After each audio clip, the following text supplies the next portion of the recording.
Welcome back to another episode of the Tuesday Night Football Show. God has blessed us with an exciting week of football. We hit the trade deadline, and there's a lot of good stuff going on. So we're going to bring you the latest. What do we got on the weekly recap, though, first, Muffins? Alrighty, guys. First of all, everybody welcome in. Angell could not be here today. Thank God for not being. Look. There he is. I guess he can still be here. Yeah, he's here in spirit. I'm dead. That's amazing. I love that. Oh my god. Thanks for making it, Angell. We appreciate it. Yeah, Angell's here. I love it. I love it. All right, back to business. Jesus. Alrighty. So I got the Falcons and Cowboys game. Dak Prescott is possibly going on IR. I mean, I gotta think this is probably the end. I know they just signed him to a huge contract extension, but I was like, you gotta think they got to make some moves on this. Like, they're not going anywhere this season.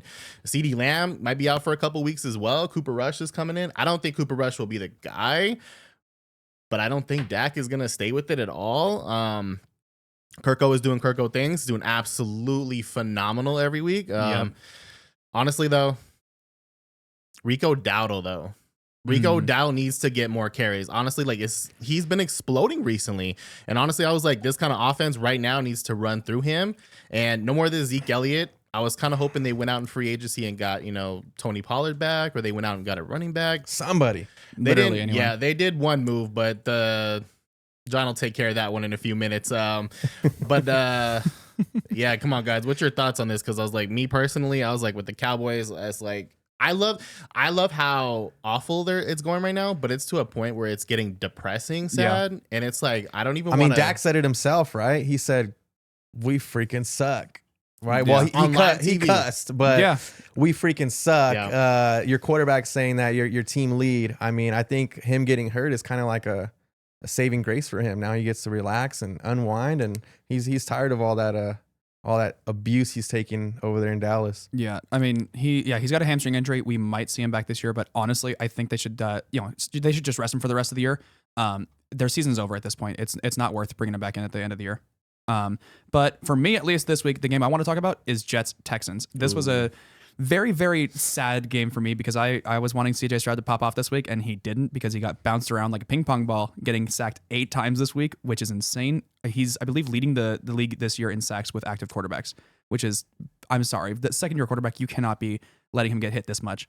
But still, I mean, he put up 191 yards, not great. Aaron Rodgers, though, was balling out this week, went 22 of 32 for 211 yards and 3 touchdowns, was absolutely lights out this week.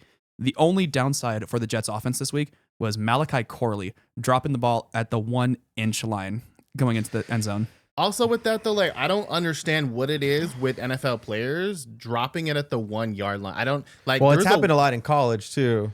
The thing is, though, you're not getting paid in college. Like, I get that's your platform to get extended to the NFL. But I'm like, Deshaun Jackson did it many years ago in Philadelphia, where he was literally by himself, dropped it, and it was a turnover. There's just something about having that clear path to the end zone. You just turn off that. That's the thing. That's mental.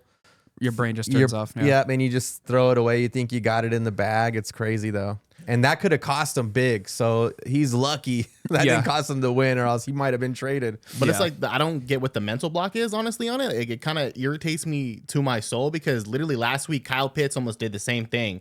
And thank God he crossed the goal line by like an inch. Otherwise, he would have also did it last week. And I'm like, bro, you're not getting touchdowns. Like, I understand if you're like, racking up the touchdowns every week, but when you're starving for touchdowns, what are you doing? Right. Yeah. Kyle Pitts has been one of those guys. Yeah. Like, I don't even understand it at all.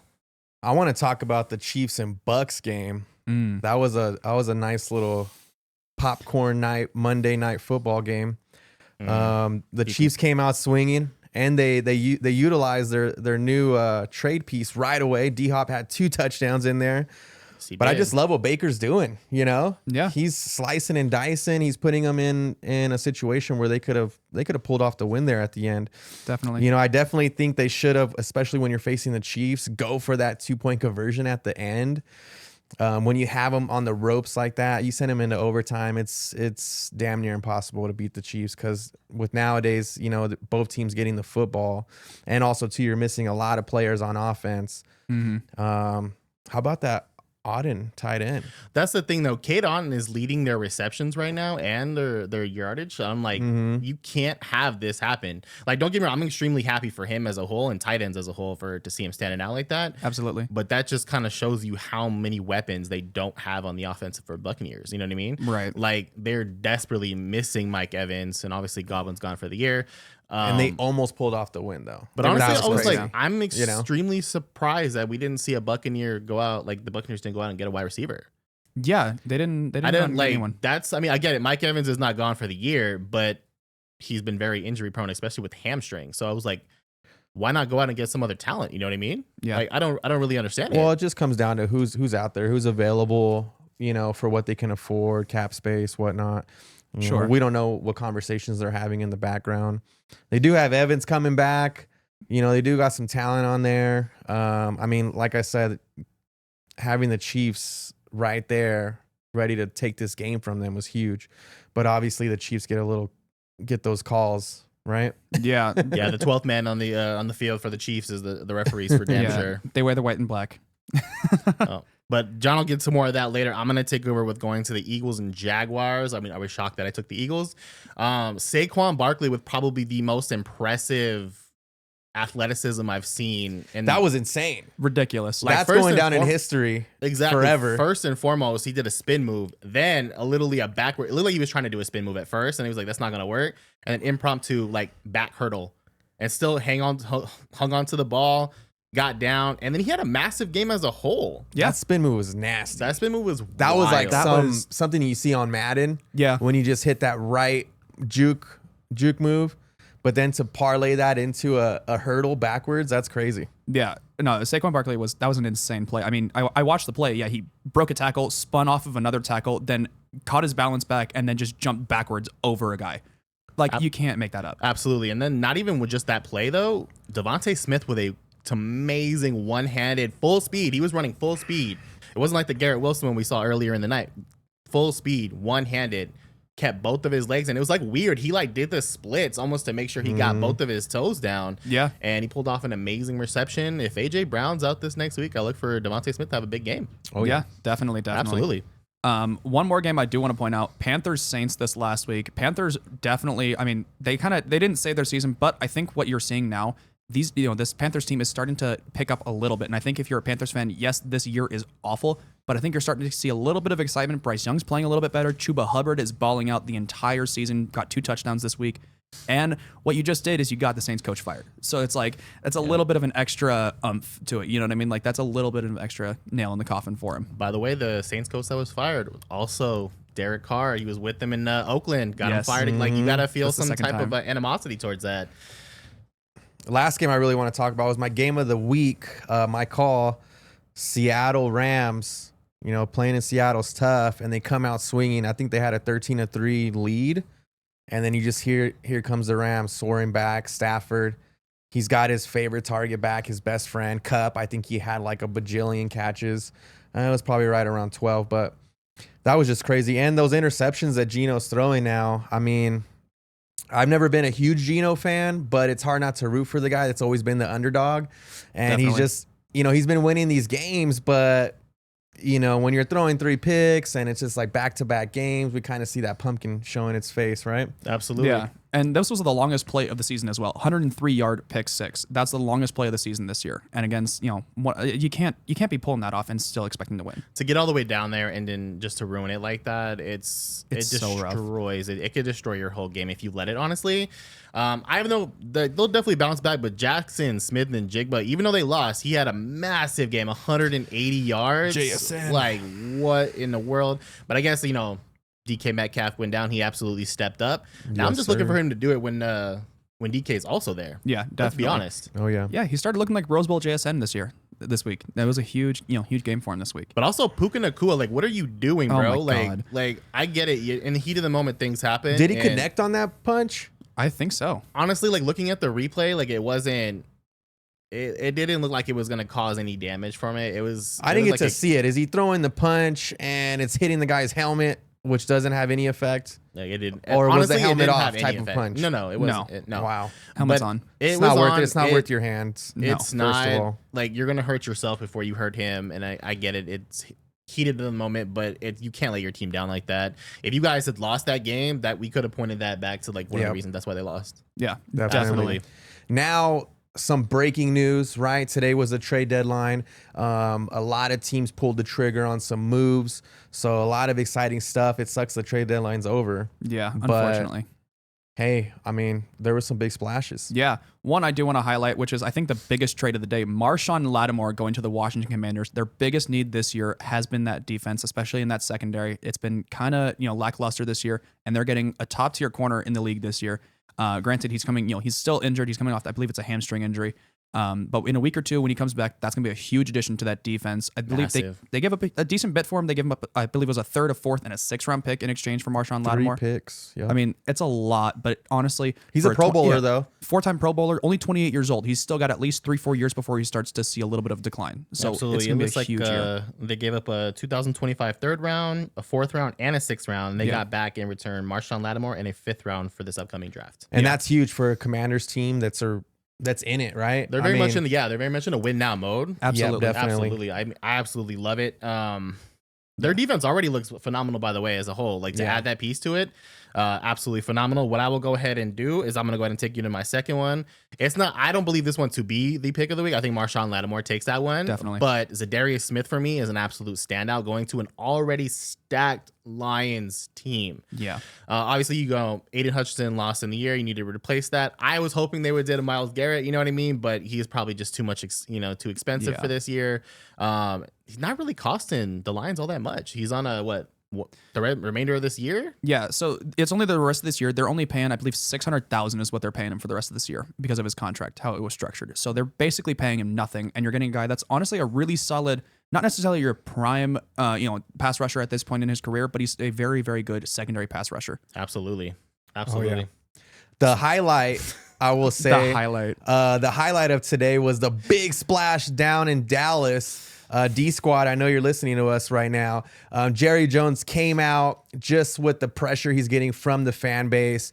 Hey, man, you're not doing anything. You're not making any trades. You're not making any moves. You're paying all the wrong guys. And he came out and said, you know what? We're buyers. We're going to be buyers here in this free agency. And he put his foot down and he went out and grabbed somebody that's going to make absolutely no difference. He traded a 4th round pick for the Panthers, Jonathan Mingo. All right. He got back a 7th in return. But I mean, this guy's had 10 catches all season long. We're on week 9 or 10 already. Yeah. 120 yards. He's going to be on the back of the depth chart. Good job, Jerry. Yeah, hey Jerry, good job, man. I'm proud of you. I'm literally trying to sit here not to laugh while the entire time John was talking about this. I'm like, I lied earlier when I said it was impossible to laugh at the Cowboys. Still, it is still possible. It's so easy. You lose CeeDee Lamb for a couple of games, and this is your move to kind of make. No, what are you doing? What are you doing? Yeah. What in the world are you doing? I just imagine Jerry sitting at the round table and just looking at, the trade deadline's coming up and he's sweating, right? And there's just all these great moves he could have made. And he said, I'll take that one. Yeah, he just has his eureka moment, slams his hands on the table and just goes, Mingo, get me Mingo. But that'll make him happy.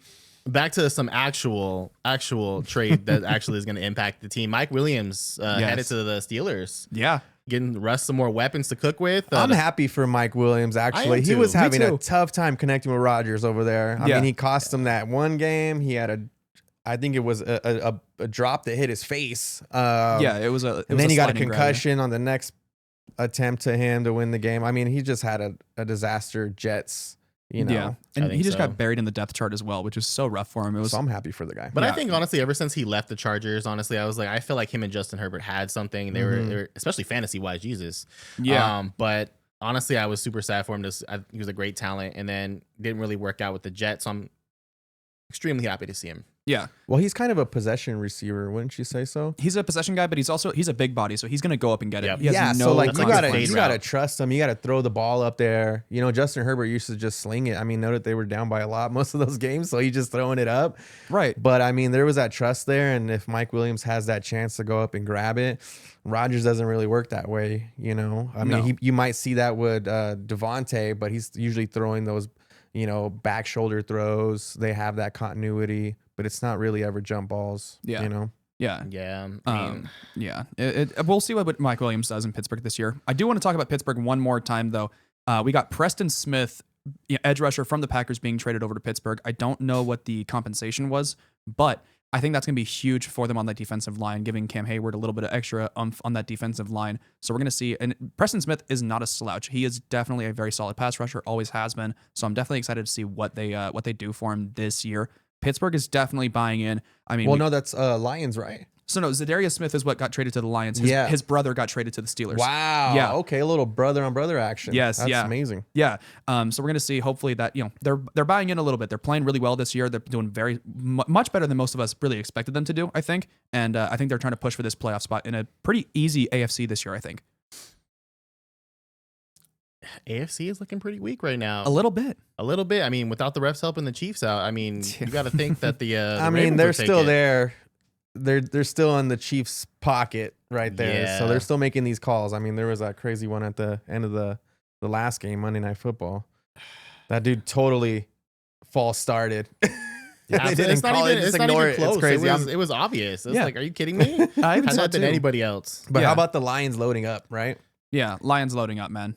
I mean, They're making a Zadarius Smith run. is You got to huge. think about it. Last year, I mean, you got to think they were probably one of the favorites to win it. I mean, I was Definitely. super happy for them to make it for the playoffs. I think it was the first time in over So- 10, almost 20 years or something. It was like about that? 10 years since they got to the playoffs, but it was the first time in about 30 years where they won a game in the playoffs at home.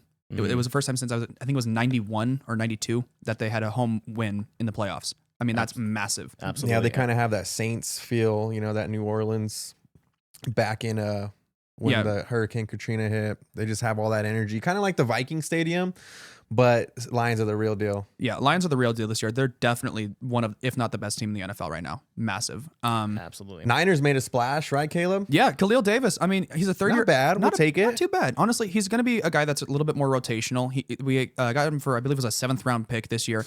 Nothing too crazy, but he's a guy that can, kind of fill in with Javon Hargrave being out, and we're still seeing some, injuries on that defensive line. We'll see if Khalil Davis, plays out. He's only a 3rd year guy, so I'm not expecting like a We didn't crazy give up amount. much. No.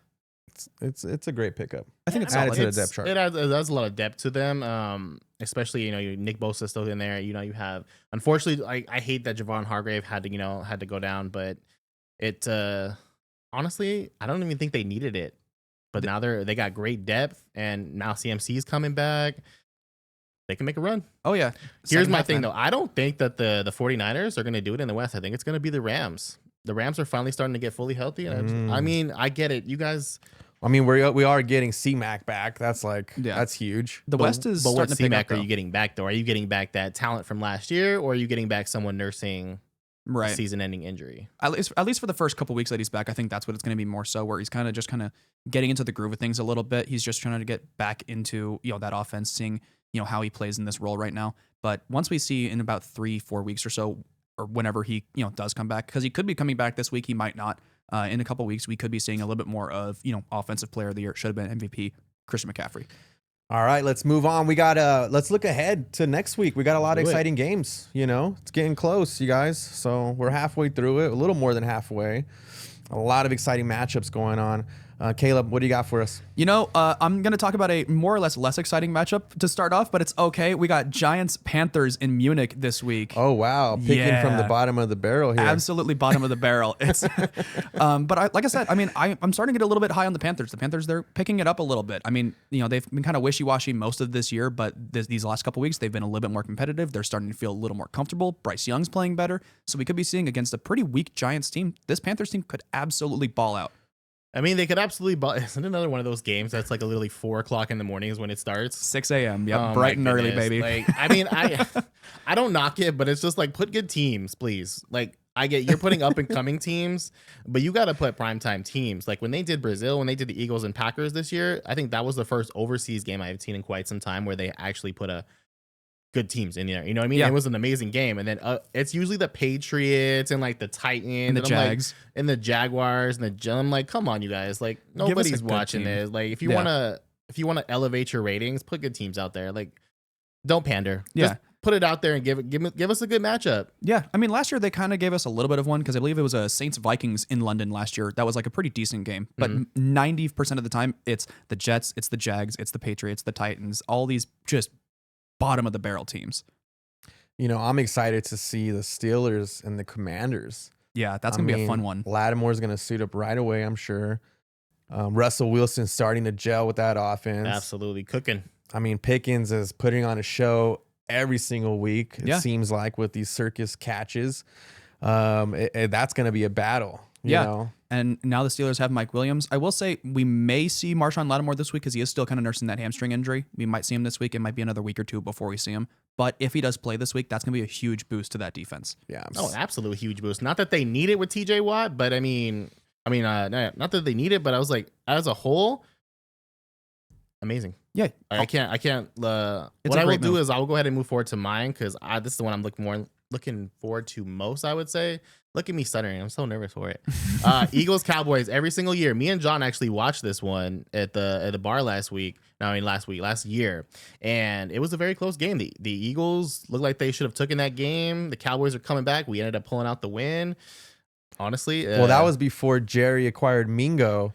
Now I think Cowboys got the edge here. Definitely. Yeah, just a slight edge this week. To me, honestly, there's no... If the Eagles lose this game, our season's over. I was like, Dak is gone. CD's not going to be there. They're still debating on Rico Dowdle and Zeke Elliott as to who's their running back. Their offensive line isn't that great. Congratulations, you get Micah Parsons back, but your secondary looks terrible. Like as a whole, it's awful. Yeah, there's no reason on earth that the Eagles should lose this game. They should absolutely blow them out of the water. Yeah, because I think Deron Bland is still not back. So we'll see. And my last game that I want to point out, I want to talk about Vikings Jaguars. And the reason I'm pointing this out is because, yes, the Jaguars are awful, but they are competitive. We saw this last week against the Eagles. They were down 22-0, and they almost won. It was this close. It came down to a last-minute interception. So it did come down to that last-minute interception. However, what I want to say is there is one play where Saquon Barkley was tapped by a defender, and then he fell to the ground. His elbow and forearm touched the ground. They still ruled that a fumble. They didn't rule that he contacted him enough for the tackle. It doesn't matter. In the NFL, if you touch a player and he's on the ground, that is down. It doesn't matter how hard they get hit. That is down. If they didn't have that play, this game would have been over a long time ago. Yeah. The NFL works in mysterious ways, sir. I mean, I guess, but at the same time, I'm like, are you kidding me? That's terrible. It's all about the ratings, man. You gotta get the money. Dolphins, Rams. I think that's going to be a standout game. I believe it's on Monday Night Football, too. So Stafford slinging the rock, high scoring. I think Tua and Tyreek are starting to really gel. You might hear a little more about this game later, but I'm excited for that one. Yeah, it's gonna be a fun one. Some two not great defenses, not terrible defenses, kind of like a middle of the pack on both sides, but two pretty high-powered offenses. High-powered offenses, so it has the potential to be one of those high-scoring, like 30, 33 games. You know what I mean? You finally got Hawk Tua back throwing out there with Tyreek. You got Tyreek Hill is actually putting up good numbers. Getting Devon Achane though, he's putting up on the offense, literally rushing, receiving. He's their workhorse right now, and I love to see it. I'm kind of upset that I traded Achane because he's explosive. Another game I would say watch out for, but it's kind of sad because they're banged up now. The Texans and the Lions. Yeah. They're just missing a lot of stars. So I just feel like the Lions are going to roll on this one. Yeah, definitely. I believe though on this week the Texans do get Nico Collins back. Wow. Okay. So Nico Collins, he is scheduled to come off of IR. It's not confirmed. Okay. But it's they're trending. So when you're scheduled to come off of IR, there's that 21-day practice window, right? Mm-hmm. Yes. And then they have to put in a certain amount of practices before they can play? So it's more so in that 21 practice window, you can activate the guy within that 21 practice window. It just has to be before then, because otherwise he's on IR for the rest of the year, and there's no exception. Okay. So as long as if they don't have to activate him, but if they open the practice window, that's when we really start to see that question. All right. Let's keep this train moving forward. Let's keep this train moving forward, you guys. We got our booming and busted picks of the week. We always roll into a little bit of fantasy. Obviously, we're big players. We got a really exciting competitive league that we're in as well. But we want to help you guys out. If there's someone that's hurt, that's on IR, we want to help you find that gem that might save your week. Caleb, what do you got for us on the booms? So my boom this week, it's a little bit of an interesting one. DeAndre Swift coming from Chicago. So if you guys didn't see, Khalil Herbert was just traded to the Bengals this morning. That's going to open up a lot of potential for DeAndre Swift to get a little bit more of that running back workload. And I'm hoping this week that he's going to pop in a little bit extra this week. Definitely possible. What are you projecting him to score? I think I'm projecting somewhere about 15 to 17. I think is pretty reasonable. He's been, this season he's hitting around that like 8 to 10 range most weeks, but I think he's going to pop up a huge chunk this week. Okay, I like that one. I'm gonna actually go ahead. This is not really a waiver wire pickup. I'm gonna go ahead and take Neighbors. Malik Neighbors, honestly, and this is why I'm going to take it. So this past week, because he has him on his team. Besides that, I mean, obviously, yes, I have him on my team. That's part of it. That's part It's of it. a lot of hope and prayers over here. No, it's not. And no, this isn't a strategy for anyone watching this in our fantasy lineup. But I'm going to go ahead and take him because first of all, the target share is there. It's absolutely there. He's getting over 10, 12, 13 targets every single game. But Daniel They're just Jones, in the floor or above his head, but there is some that land in range. Absolutely. And there was this kind Danny of curse holding over Daniel Jones's head is he has not thrown a touchdown pass beside this past game. Before this game, he had not thrown a touchdown pass. Wow, that's embarrassing. This entire year at home. Awful. Yeah. At home, yeah. Yeah, this was the first time in almost 700 days that he threw a touchdown at MetLife. That's Absolutely. insane. One thing I want to talk about, you guys, we got to come up with a way for our viewers, right? What is a boom? Is a boom scoring 10 points, 15?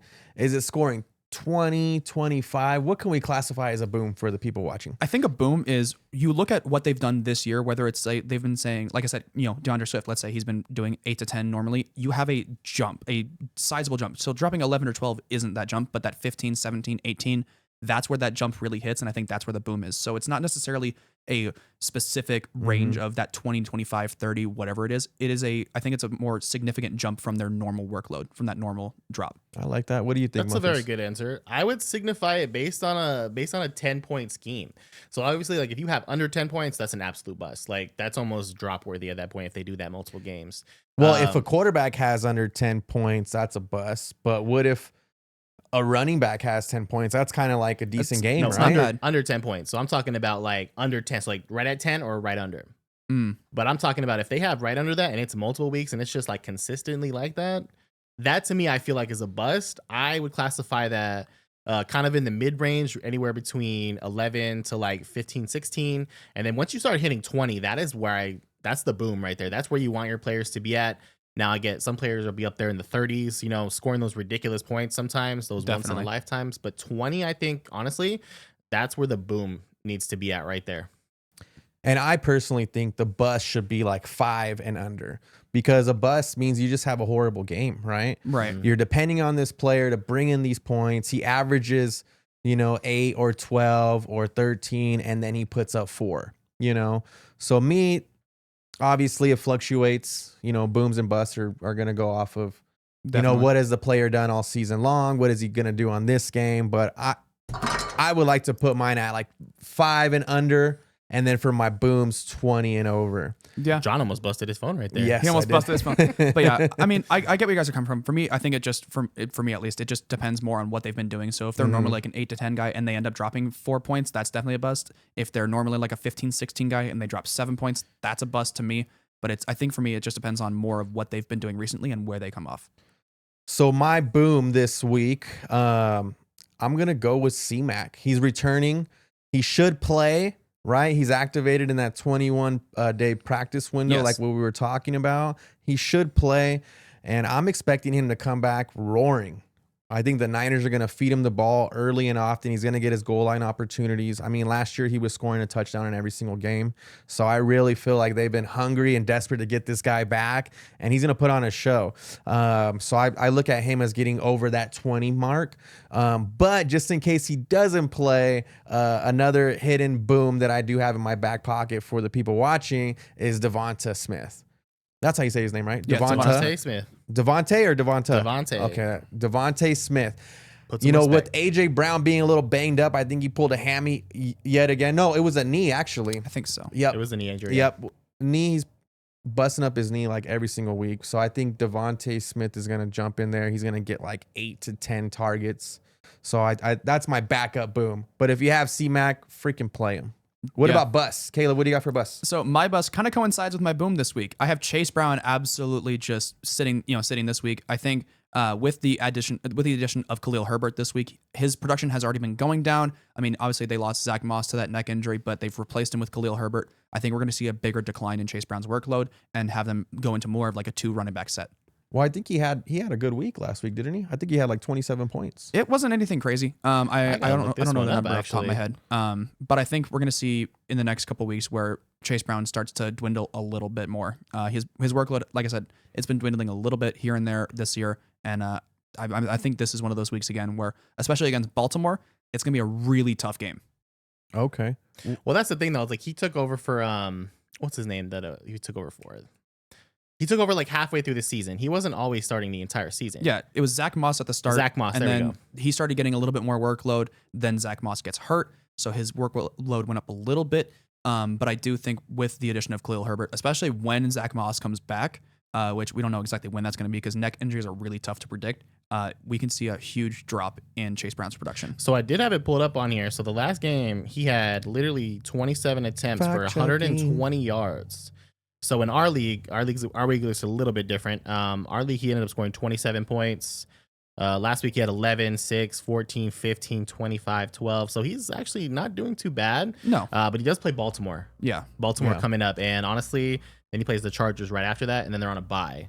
Right. So I would honestly say that's a very good thing right there. I mean, if you could trade him, I would probably go for more than that. If you can get something out of him now before it's too late, that's kind of what I would go for. But my bust this week is probably going to be Travis Kelce.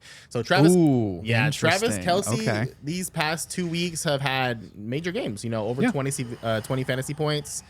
Are you trying to talk down his value? No, we're not doing that. For a particular person He's doing watching? it again this week, man. We're not He's doing doing it it again. I again. already said I wasn't doing that. Coach Rich Paul listening in, I'm sure, trying to talk down his value so you can make that trade happen. No, that's not what it is. First of all, Paul, you ruined that trade. I sent you Sam Laporta, all right, Malik Neighbors, which is my boom for the week, by the way, and also Lad McConkey, 3 for 1. 3 for 1, and you were like, "No, bro, Travis Kelce's my dog," and I'm like, he put up 20 points twice this whole year. Every other game has been awful. Yeah. Well, everybody has a dog, right? You have your 3 tats of your people on your cheeks, and Paul has For a good Kelce on reason. his cheek. But Kelce though isn't. But my people that are tatted are proven. Kelce is not proven this year. Yeah, I mean, that's fair. This is the first time. I mean, so I have it here. He's got 2 games over 20 points. He had a 15 and a 16, but otherwise he's been dropping 6, 7, and a couple of just stinkers with a 5 and a 1. So Like, it's if like, you're- Well, that was earlier in the season when Mahomes was playing with all his new weapons, and then they all got hurt. So obviously there's got to be someone that gets those target shares. Yeah. I mean, but now you add D-Hop to the table. I mean, I think it's gonna spread. It's going to make that offense spread open a little bit more, and you might see a lot more catches in the middle. But I could see him having a rough game this next upcoming one. Mostly because also they went to overtime, and they're not going to go to overtime every week. And Travis Kelce isn't going to get 14 targets every single game. It doesn't happen. It never happens. So yeah. So my bust, I do want to note my bust last week, and this is why you guys should put your faith in me. My bust last week was a Texans quarterback, right? I said he's going to have a rough game. The Jets are going to come out swinging. They're tired of losing. It's Thursday Night Football. It's Halloween. A lot of weird stuff happens, and this man put up -6 points. Yeah. So this is why you really want to put your faith over here. My bust for this week. Until we go to the pick'ems for the week, and this man is 3-3. Well, I'm very accurate on my fire picks and my booms and busts. So we want to be selective with John, which one we want to support him on. We need some selective listening over here. Okay. So what was your bust last week? And did he bust? No. Okay. So John already knows about this because we went over this. All right, this is the first time it's happened to me, by the way. I'm going to go ahead and prepare for this. I picked Justin Herbert to bust, and he absolutely did not bust. The man had a monster game. That was my boom last week. Yeah. It made what was your bust last week? My bust was Malik Neighbors, I believe. If I remember correctly, I think it was Malik Neighbors had a good game. It wasn't anything bad. It was 14. So Nothing you guys, crazy. the proof is in the pudding. My pick this week for a bust is going to be Baker. I think Baker Mayfield's missing a lot of weapons. Usually Shanahan, after a bye, just like Andy Reid, they have this game plan drawn up. I think he's gonna be seeing pressure from all sorts of ways. I think Baker's gonna have a rough game. Note that the Niners, usually when they travel across country and they're playing in those early 10 a.m. games, they usually struggle a little bit. I just think the Bucs are missing too many weapons to put up a fight. I think Baker's gonna be under that 5 points. I'm calling it now. That's what I thought about the Chiefs game, though, too. If it wasn't for the refs, I think they'd take that. But I think Baker is proven that he can do it without weapons. Definitely. If you got Baker, bench him, okay? because I'm proving you guys. Aaron, yes. If you're watching this, you got Baker, bench him, please. Specifically Aaron. Specifically Put Aaron. Hot Tua in. There you go. All right, now moving on to our absolute favorite segment where we give the viewers a chance to win some money. We've been getting really close these last couple weeks. We're missing literally our parlays by like one hit. So, I had a long talk with the fellas and, we really feel like this week we're going to hit. So what is this segment called, you guys? Fire Picks. Let's go. Muffins, what's your fire pick for the week?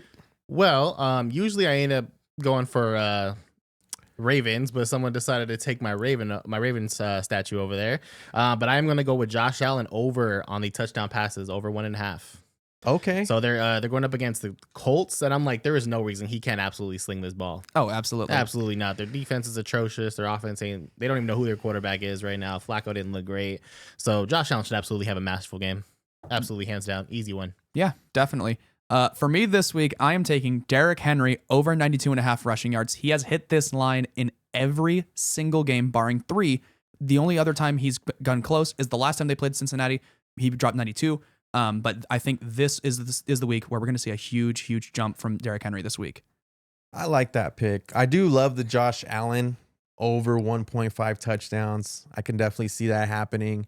He tends to run some in, but he's been putting up points lately. Lately, he's had 1 or 2 rushing attempts in a game for 7 yards. He's been staying in the quarterback. And I like Derrick Henry.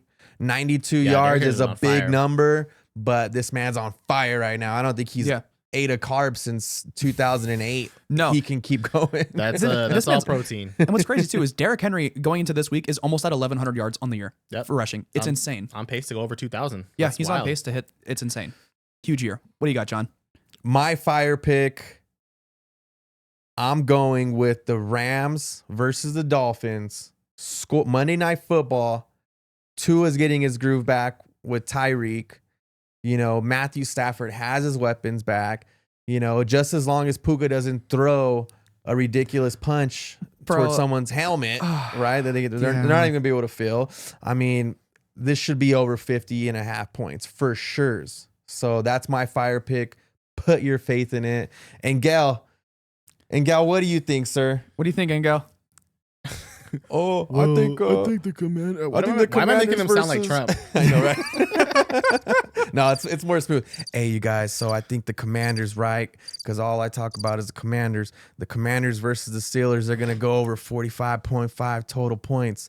That was Angell's pick. We got it from him earlier, so that is a real fire pick. So just to recap, everybody, Angell put in over 45.5 total points in the Commanders versus Steelers game, which I really like that one. Josh Allen, Muffins over 1.5 passing touchdowns. Caleb, 92.5 rushing yards over on Derrick Henry. And then the Rams versus the Dolphins over 50.5 total points on Monday Night Football.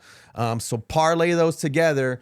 You put $20 on it, you win $200. You can win some real money. And these are thought out picks. And if you missed it, it's right there on the bottom of the screen. So go ahead and take some time to write those down, okay? Yeah, definitely. I'm excited about this because this is the first week where Caleb didn't pick a quarterback. So, bro, leave me alone. And Angell's not picking a spread. I was like, I think we got a real chance here. Spread either. Actually, no. You know what? I did pick the Lions over when they played the Vikings a couple weeks ago. I did take their over on that. Yep. So I've only picked one quarterback. I've only picked one. All right. All right. We got the pick'ems. Muffins is actually leading the race with Caleb. Actually, you guys are tied for first. Yes, sir. So yes, sir. For the bettors out there, like I said, we do live in Vegas. We do have our fire parlay pick, but we also do pick'ems too. We each pick about 3 games each. And then we calculate the wins and losses and we add them up for the whole time the podcast is here, right, this year. And we're going to have a winner at the end. And one of us is the loser's going to have to do something crazy and the winner's going to win something awesome. So we haven't came up with that prize yet, but we'll let you guys know as soon as we do. Pick'ems this week. Muffins, who's your pick'ems? You're currently sitting at 5-1, by the way. You've only guessed 1 game wrong. So congratulations on that. See, and this is why you should normally go with what I do, because I'm usually right when it comes to this. So you guys absolutely just do what I do, you guys. Come on. But I will let Caleb go first on this one because I'm really interested to hear his picks. Okay, so my first game that I'm taking this week, I am picking the Panthers over the Giants in Munich. We love, all these outside US games. anything can happen in these games. I know the Giants, they just put up a decent little fight this last week. Daniel Jones dropped 2 touchdowns, but the Panthers, they're starting to roll a little bit in these last few weeks. Bryce Young's playing a lot better, and I think we're going to see a huge win coming in this week for the Panthers this week. My next one, I'm picking the Falcons over the Saints. The Saints are depressed. They just traded away Marshawn Lattimore. They fired their head coach. The Falcons are rolling. Kirk Cousins is playing amazing. The literal only downside in this offense is Kyle Pitts right now, which has been the entire story of his career, which I feel so bad about because I love Kyle Pitts and I want him to do well. And but Carr has a little pressure on him too. There was a tweet that went out. I don't know if you guys saw Michael it. Thomas is, Michael Thomas is Michael throwing Thomas shade. was on him, and He says he's not throwing up any good balls, towards, was it Chris Chris Olave, Chris Olave's way. terrible injury, by the way. Which His brother hope he's signed doing off right. saying that's facts, basically. And Michael Thomas basically said, someone needs to beat up Derek Carr. Yeah, which it's crazy. Yeah. So I did watch it. From what I understand, the actual pass was fine. It was just in a bad, like where it ended up because of with like the defender and everything like that. It just didn't end up working out. Obviously, Chris Olave getting hurt and going down with a concussion, having to be taken to the hospital, which is horrible. We never want to see that happen.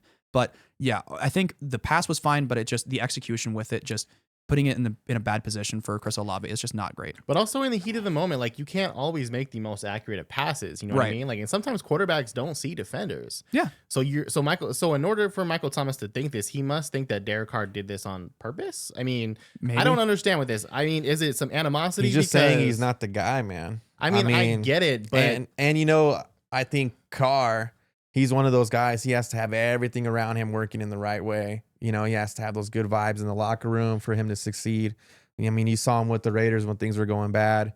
It just kind of all collapsed on top of him. Next thing you know, he's not there anymore. Yeah. So this could be one of those, I think it's gonna be a rough game for the Saints, man. Like I said, Chris Olave is good gonna be pick. out. It's a good Marshawn I don't know. I Lattimore's kind of out. feel like Michael Thomas gone. is turning into a little bit of Antonio Brown, but that's just me. That's crazy. But my last game I'm going to pick this week, as Angell would say, I am riding with Drizzy Drake this week. I'm taking the Patriots over the Bears this week. Rookie quarterback matchup. Drake May has been balling out since he's taken over the starting role. And the Bears, they're getting bounced around. Caleb Williams is getting bounced around. He's one of the most sacked quarterbacks in the NFL.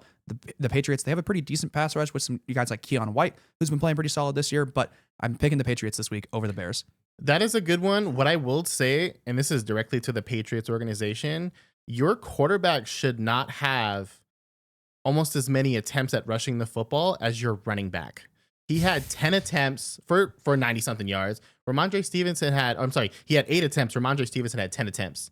That is ridiculous. You cannot have more attempts by your quarterback rushing the football. Yeah, there's only a few exceptions. I mean, Lamar, obviously, if it's the Ravens, he can do that because it's Lamar Jackson. But guys like rookie Drake May. Whenever you're going to see Lamar with more rushing attempts than Derrick Henry. Right. You're never going to see that. Yeah. And especially Drake May's a rookie quarterback. Are you really trying to injure him? Like, I don't know what they're trying to do with that. Side note, Hunter Henry still out there on a lot of waiver wires. Go pick him up. Drake May loves this dude. He's getting like 8 to 10 targets a game. And I did see in practice this week, he was taking a couple reps with the quarterbacks. Hunter Henry was taking some reps. Wow. Getting some So snaps. they might have some trickery there going on. We'll see what happens. Absolutely. I'm going to go ahead and go with mine, and I'm going ahead and taking the Bucks. I'm going to go ahead and take Baker Mayfield over the 49ers. Bro, yeah, that's crazy. Yeah, crazy. You guys can say it's crazy, but if the referees didn't, This is a good time for us to gain some ground, huh, Caleb? Yeah, man. Hey, let's see if 5-1 looks like it's gonna be looks like we're gonna have a second loss on that one. Yeah. So I mean, can we honestly say that that's a It's not like That's entirely an upset. outlandish. That's a huge upset. It's an that's upset. an upset. So if It's- I get that, that's 2 points. So I'll say this. It's an upset, but I don't think it's an outlandish upset. Me trying to say that the Raiders were going to play the Bengals, which was stupid. I don't know why I did That that. should have been like 3 points. That honestly. should have been like 7 points. But I think that stuff, but I think with the Bucks over the 49ers, it's definitely an upset, but not as crazy. I think if they had all their weapons, it would still be an upset, but not as big of an upset. But they have no weapons. You know what I mean? Yeah. So honestly, I'm taking that, and if I get that, I'll be happy enjoying those extra 2 points. But I'm gonna go ahead and take the Jets over the Cardinals as well. I finally figure, Garrett Wilson is looking like that number one. I mean, we all thought Devontae Adams was gonna kind of show up and be that guy. Well, it's but been like 18 days. I mean, he I'm did make aware. a Jordan catch, so we'll give him that. Yeah, but that I was was like, you insane. have Amari Cooper traded within the same week, and then you have DeAndre Hopkins traded within a couple of days after that week. So Well, I mean, Coop got hurt right away, right? Coop, he's got it's a wrist injury, something yeah, like that. Cooper's hurt, but when Yeah. he was playing, he's been doing great. I mean, and DeAndre Hopkins, as we all saw, 2 touchdowns in this last game. So Yep. Honestly, I think Garrett Wilson is the beneficiary of him coming over. He's, first of all, amazing catches, one-handed in the end zone, probably rivaling Odell Beckham Jr.'s catch from a couple years back. It's close. And then that wasn't even his only one-handed touchdown catch in the game. He caught it on a slant route and took it all the way to the house with one arm. He just basically took it just, one hand right over him, and he just kept going. Absolutely. And then my last game, I don't know why I keep taking the Rams, but I'm going to go ahead and take the Rams over the Dolphins. Now, if Puka and Kupp were out, I would say that's a huge upset, but it's probably not an upset. It's probably it's probably an even one at that point. Yeah, I agree. But I'm going to go ahead and take the Rams over the Dolphins. Rams, it's close. The Rams are just, I honestly have so much faith in the Rams right now. And it's not because of Kupp. It's just because Matthew Stafford is that guy. He just makes offenses look elite when he's there. Yeah, I mean, he was doing it to Detroit for 10 years. So I mean, I know, and I just hate that they haven't got him like a Super Bowl out of that. That's a 50-50 game, so I can see you taking the L on that one too. I think the Dolphins are gonna make some noise here sooner or later. It's been quiet for a long time, but the Rams are starting to roll, so that's 50-50 to me. And Gal, what do you got? Well, hey, of course I'm gonna go with my Commanders again. And Gal's got the Bears, he's got the Commanders, he's got the Ravens. He's currently sitting at 4-2 on the season. So of course he would pick some easy picks to get some points for himself. Yep. Once again, if you guys are missing any of these picks and you want to bet some more, it's right there on the bottom of the screen. My picks for the week, I'm sitting at the bottom of the totem pole, but I got some upsets for you. I'm sitting at 3-3, but I'm going to catch up real quick here. I got the Niners over the Bucks. To me, that's an easy pickup. Like I said, Kyle Shanahan coming back from a bye. Him and Andy Reid just got this stuff figured out. I think Baker's missing a lot of weapons, so I think that's an easy win. Chargers snagging the win. I'll go ahead and roll with them. And then the biggest upset, my upset pick for the week is going to be the Chiefs having a little bit of a hangover and losing to Sean Payton and the Broncos. Interesting. I am rolling with that one. I'll take the extra points, and the Chiefs cannot go undefeated, you guys. They're going to lose one game. Okay, so I think this is a little bit of a trap game for them, and I think honestly the NFL is starting to sense how much these bogus non-calls are going their way, or calls, and they got to just let them play one of these games. So I really feel like the Broncos are going to get the upset. We'll see. I mean, the Broncos are playing pretty well. I mean, they didn't play great against Baltimore this last week, so we'll see what they do against Kansas City this week. At this point, I can't pick against the Chiefs because they have the whole NFL in their back pocket. It looks like, but I think the Broncos to me don't look like that much of a complete team. But if it ends up working for you, I will gladly hand you those 2 points, my friend. Absolutely, we will 100% hand you those 2 points. Too bad you're not getting them this week, but we'll gladly hand it to you if you get it. All right, so we usually end the show with Angell's trash talk, but he decided to go camping for a week and a half, so he'll be back next week. So I'm gonna roll with the trash talk, right? So let's do this. I got a few things that I want to say. First of all, how come football used to be free to watch? Now we have to subscribe. It's ridiculous. We have to get Peacock. We have to get Prime. We have to get Hulu. We have to get ESPN Plus. They're taking so much money out of my pocket. It's ridiculous. How come every single game now I have to subscribe to something? I think that is ridiculous. And we're one step closer to having to pay to watch a Super Bowl, which is just outrageous. Football, they generate so many dollars. Look at this shirt I'm wearing. I paid for that. Look at that jersey. You paid for that. I mean, it makes no sense why they have to keep bleeding us for more and more dollars just so they can increase the cap and make these players happy, which I get it. Hey, more money, the better, but don't get it from us. Find another resource, please. This is ridiculous. I'm literally spending about $62 a month just to be able to watch all the games. Yeah. And I did see something where if you wanted to watch all the games this year, you have Peacock, you have Hulu, you have NFL Sunday Ticket, you're spending over $300, almost $400 over the course of the NFL season just on subscriptions to watch these games. That's insane. That's not even including blackout games, you guys. They have blackout restrictions. Ridiculous. Yeah, there's certain games you just can't watch for whatever reason. Another trash topic. We mentioned it a few times. The freaking Kansas City Chiefs. They're getting all the love from the refs. I know this is a dynasty team and they need to make sure that they win. And the merger with Taylor Swift and Kelsey, blah, blah, blah, blah, blah. Why can't you just let them play football? Another call last week. The offensive lineman jumped, it was a false start. Everybody saw it. It was late in the game. It was a touchdown pass to win the game. I mean, Jesus, do we really have to give them these calls? Just have them play normally. Look at back then in the Super Bowl too. Last year, there was so many calls that they're not calling. Holding on Bosa. This man's literally getting choke slammed, right? And we're getting called for every single little holding. There's just so many false starts, so many bogus plays that we're seeing, and it's just getting ridiculous. Taylor Swift is not worth the integrity of the NFL.